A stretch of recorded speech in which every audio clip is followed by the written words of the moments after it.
مسلمانانی خویندې دي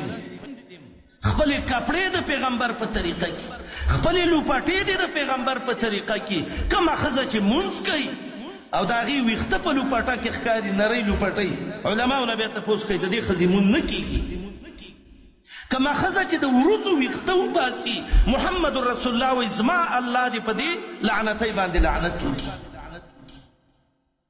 کما ښځه چې هغې لنډې تنګې کپړې اچلي محمد رسول الله وایي د الله لعنت دې دې باندې د عبدالله بن مسعود روایت دی او دا ښځه به جنت ته بلکل نه ځي ای زما مسلمانې خور چې سبا دې په جامو په لباس الله جهنم ته غورځوي ای زما مسلمانه وروره چې د پیسو په وجه دې الله په دنیا او آخرت شرموي